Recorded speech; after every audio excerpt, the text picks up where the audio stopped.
A sloth, a donkey, and a curious human. Send a prompt and see what they're doing. One hits record with a question on his mind. Two brothers pick it up, see what they find. Corn takes his time, Herman's got the facts. Back and forth, they never hold back. My weird prompts, come on in, that's where we begin. My weird prompts, glad you're here. This episode was generated using artificial intelligence. Please verify facts. Hey everyone, welcome back to my weird prompts.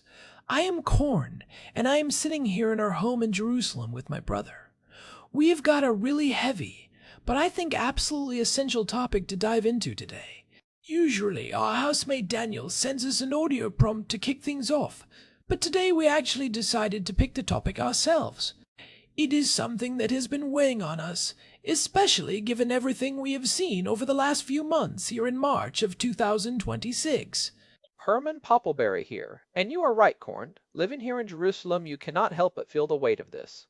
We spent a lot of time in recent episodes, like episode 929, talking about the technical side of the threats we face, the missiles, the targeting data, the diagnostic nature of the attacks from the north and the east. But lately I have been hearing a lot of people, both here in Israel and friends back in the United States, asking a more fundamental question. Why? Why is the Iranian regime so obsessed with us? We are a small country over 1,000 miles away. We do not share a border.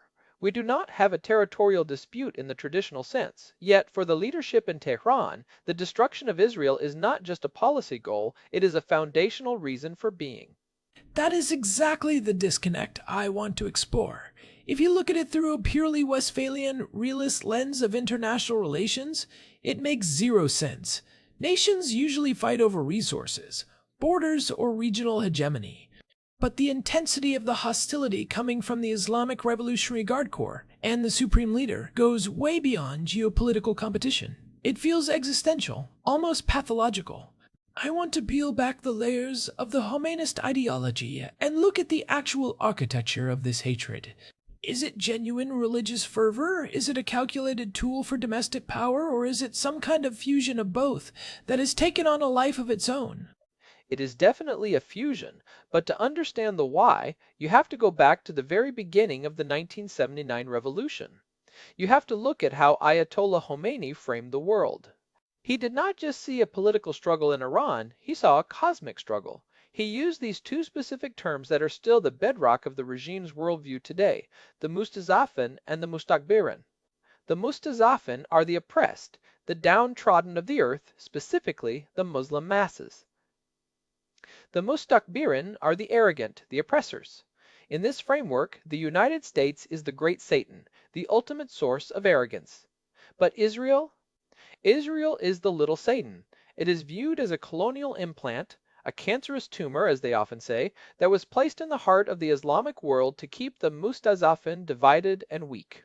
So, in that worldview, Israel is not just a country. It is a symbol of everything they believe is wrong with the world order. But Herman, why has that persisted?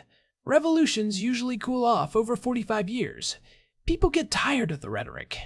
They want better economies. They want freedom. We see the Iranian people protesting in the streets, risking everything to move past this. Yet the leadership, especially the Islamic Revolutionary Guard Corps, seems more committed to this anti-Israel mission now in 2026 than they were in the 1980s. Why has it intensified rather than faded? That is a great question, and it goes to the heart of how the regime maintains its legitimacy. You have to understand that the Islamic Revolutionary Guard Corps, or the IRGC, is not just a military. It is a massive economic conglomerate and a state within a state. They control huge swaths of the Iranian economy, from construction to telecommunications.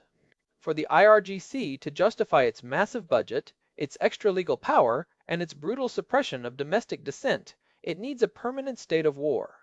It needs an enemy that is so threatening, so demonic, that any internal opposition can be framed as treason or Zionist collaboration. I see. So if you are a young person in Tehran asking for basic human rights, the regime can just point to the resistance against the Zionist entity as the reason why they cannot afford to give you those rights. It is a classic diversion tactic, but it is baked into the very institutional DNA of the IRGC. If Israel suddenly ceased to be an enemy, the IRGC would lose its primary reason for existing as a revolutionary vanguard. They would just be another corrupt military. By keeping the conflict alive, they keep their power alive. And this is where the theology and the strategy become inseparable. In Khomeinist thought, the liberation of Jerusalem is not just a territorial goal, it is the prerequisite for the return of the Mahdi, the hidden Imam. For the hardliners, this is not a metaphor. They believe they are participating in a divine timeline.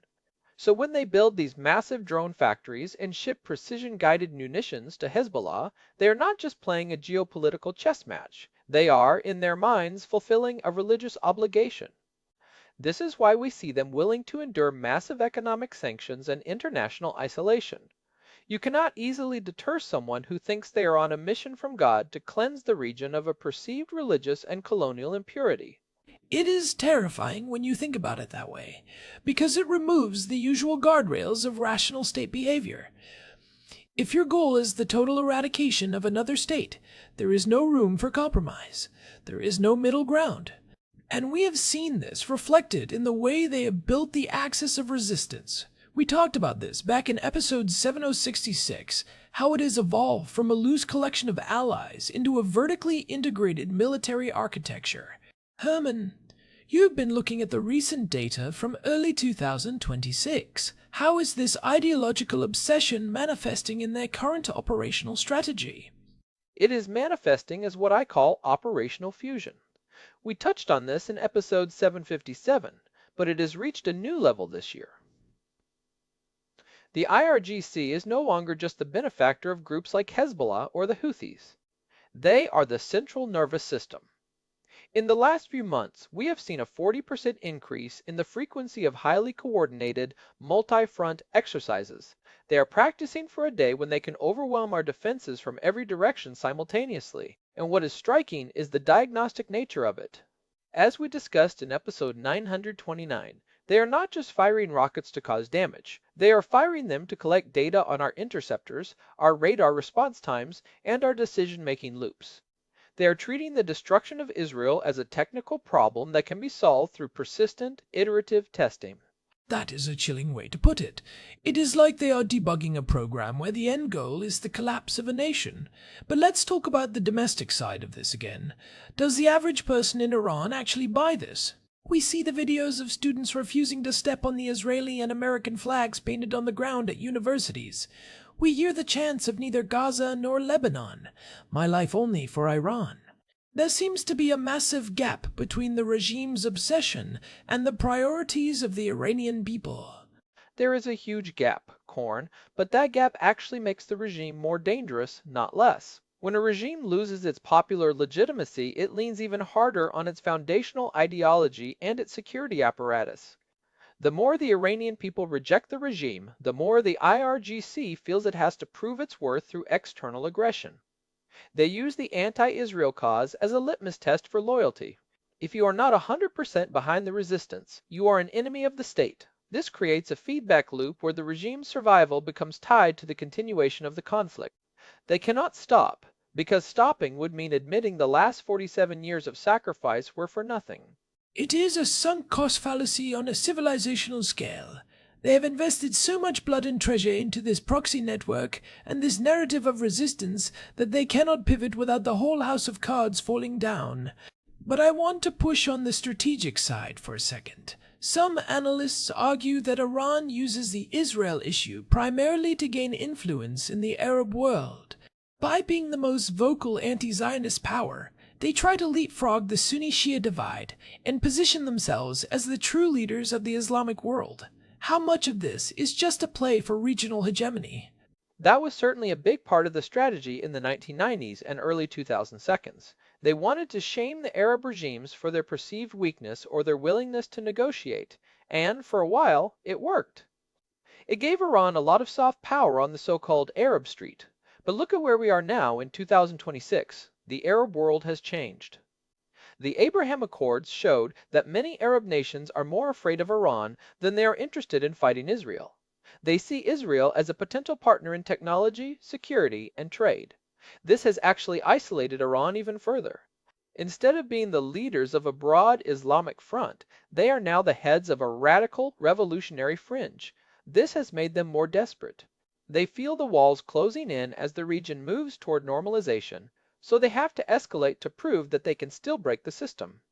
So the peace treaties between Israel and its neighbors are actually a threat to the Iranian regime's ideological monopoly. If Israel is integrated into the region, the whole Khomeinist narrative that Israel is an alien colonial tumor falls apart. It proves that coexistence is possible, which is the ultimate nightmare for a revolutionary regime that thrives on perpetual conflict. Peace is an existential threat to the Islamic Republic. That sounds like a paradox, but it is the truth. If there is no enemy, there is no need for the IRGC. If there is no little Satan, the religious justification for the regime's hardships disappears. This is why they were so determined to sabotage any progress toward further normalization. Their strategy is to make the cost of peace so high through terrorism and regional instability that no one wants to pursue it. It is a veto through violence. I think it is important for our listeners to understand that this is not just about Benjamin Netanyahu or any specific Israeli policy. I mean, we have our own opinions on domestic politics here. But the Iranian regime's hostility predates the current government. It predated the previous ones, and it will likely continue regardless of who is in office in Jerusalem. It is a structural hostility. Sometimes I think people in the West make the mistake of thinking if we just changed one or two policies, the Iranians would calm down. But you are saying that is a total misunderstanding of their operating system. It really is. You cannot negotiate with an ideology that views your very existence as a theological error. If you look at the writings of the current supreme leader, Ali Khamenei, he is very consistent. He does not talk about borders or two-state solutions. He talks about the eventual and inevitable disappearance of the Zionist entity. He views it as a historical certainty. When you are dealing with that kind of teleological worldview, diplomacy is just a tool to buy time or gain a tactical advantage. It is never a path to a final settlement. And that brings us back to the IRGC's proxy network. We have talked about the axis of resistance as a military tool, but it is also an ideological export. When the IRGC trains a fighter in Yemen or a militiaman in Iraq, they're not just teaching them how to fire a missile. They're indoctrinating them into this Khomeinist framework. They are creating a transnational class of warriors who are loyal to the supreme leader and the mission of the revolution. This is how they project power without having to risk an Iranian soldier in every fight. And it is a very cost-effective way to wage war. They are willing to fight to the last Lebanese, the last Syrian, or the last Yemeni to achieve their goals. This is the cold-blooded strategic side of the equation.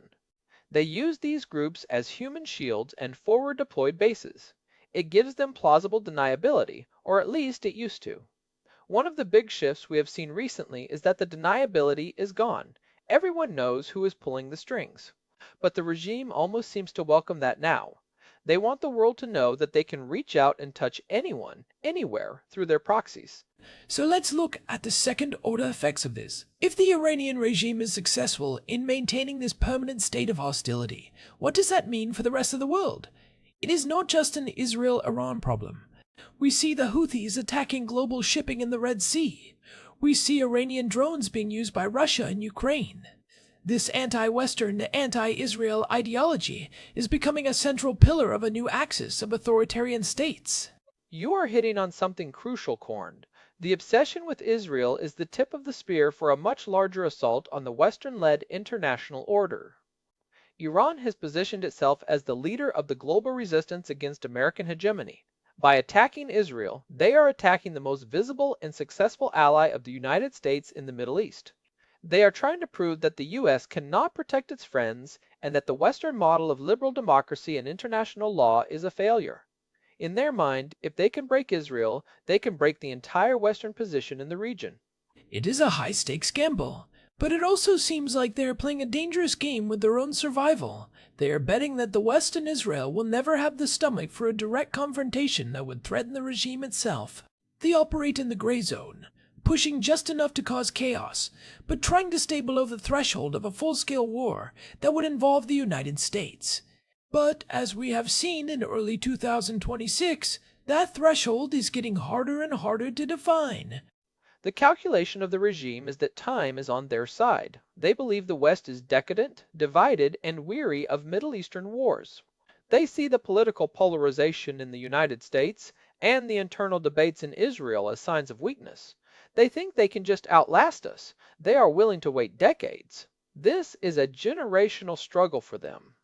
That is something I think we often struggle to grasp in the West, where our political cycles are 4 years long.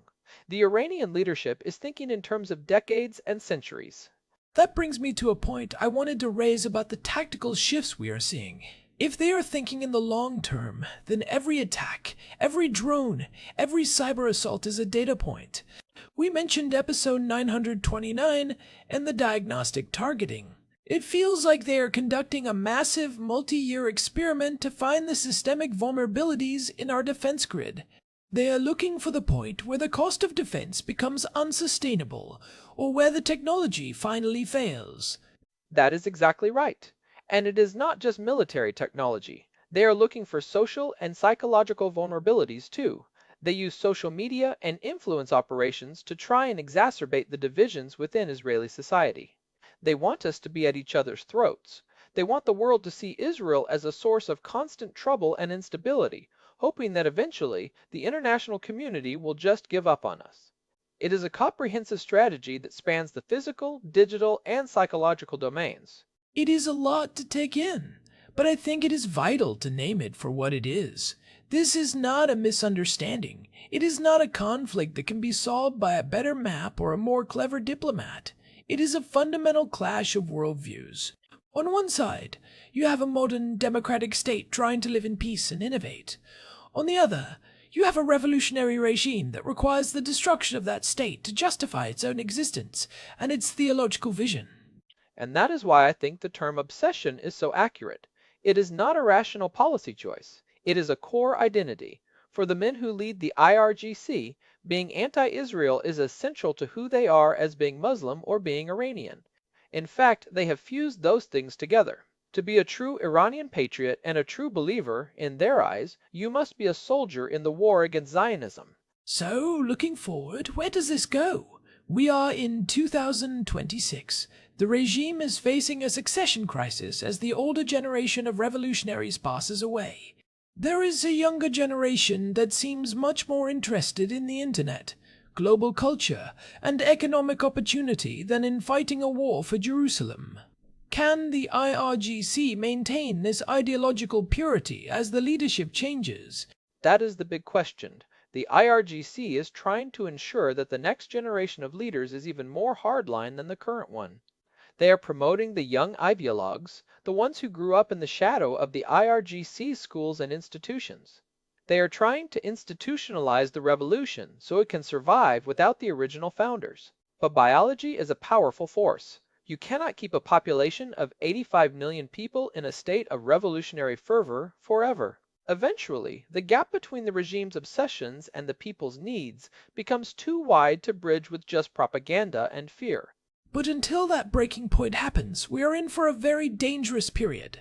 The more the regime feels its domestic grip slipping, the more likely it is to lash out externally to rally the base and justify its power. We are seeing that right now. The intensity of the proxy attacks, the direct drone strikes, the cyber warfare. It is all part of a regime trying to prove it is still relevant and still powerful. It is. And for us here in Jerusalem, it means we have to stay vigilant. We have to understand the nature of the enemy we are facing. We cannot afford to be naive. We have to recognize that when they say they want to destroy us, they actually mean it. It is not just rhetoric for a rally. It is a mission statement.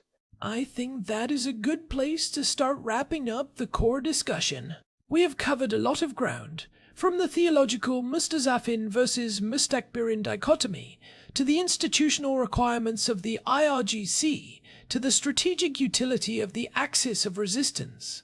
Herman, if you had to give our listeners a few key takeaways to help them make sense of the news over the next few months, what would they be? First, I would say stop looking for a rational geopolitical reason for everything the Iranian regime does. A lot of it is driven by an internal ideological logic that does not care about traditional state interests. Second, understand that the proxy network is not a side project. It is the primary mechanism through which Iran projects its power and its ideology. They are the same thing. And third, watch the coordination levels. As we have seen in early 2026, the goal of the IRGC is total operational fusion. They want to be able to pull one lever in Tehran and have 10 different groups move in unison. The more they achieve that, the more dangerous the situation becomes. Those are great points. I would add one more. Do not underestimate the resilience of the Iranian people. The regime's obsession with Israel is a burden on them, too. They are the first victims of this ideology. Their wealth is being spent on missiles and militias, while their own economy crumbles. The ultimate solution to this problem probably lies within Iran itself, with the people who are tired of living in a permanent revolution. I agree. The regime is a hollow shell in many ways, held together by the IRGC's guns and this singular obsessive narrative. If that narrative fails, or if the guns are turned in a different direction, the whole thing could change very quickly. But until then, we have to deal with the reality on the ground. And that reality involves a lot of technical and strategic challenges that we will continue to track here on the show. If you want to dive deeper into the specifics of how this conflict is playing out, I really recommend checking out those past episodes we mentioned. Episode 766 on the Axis of Resistance Strategy. Episode 757 on the IRGC's command of Hezbollah. And episode 929 on the targeting data. You can find all of those on our website, myweirdprompts.com. And you can also search our entire archive there. We have over 900 episodes now covering almost every aspect of this and many other topics. We are really grateful to all of you for sticking with us and engaging with these deep dives. It is not always easy subject matter, but we think it is incredibly important. It really is. And hey, if you have been enjoying the show, we would really appreciate it if you could leave us a quick review on your podcast app or on Spotify. It genuinely helps other people find us and helps the show grow. We love seeing the community of listeners expand, especially people who are looking for more than just the surface-level headlines. Definitely. A quick rating or review makes a huge difference. Well, this has been an intense one, Korn. I am glad we decided to tackle this today. It feels like we needed to put some of these pieces together. I agree. It helps to step back and look at the whole architecture of the problem. Thanks for all the research, Herman. You really helped clarify the connection between the theology and the tactics. My pleasure. It is what I do. All right, well, that is it for this episode of My Weird Prompts. We will be back soon with more explorations into the topics that matter, whether they come from Daniel's audio prompts or from our own deep dives.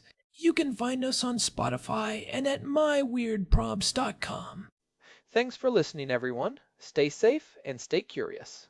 Until next time, goodbye. This episode was generated using Gemini Flash 3. Text-to-speech engine was Chatterbox. Thanks for listening to our show, My Weird Prompts, where our thoughts go from slow takes to facts on cue. We change and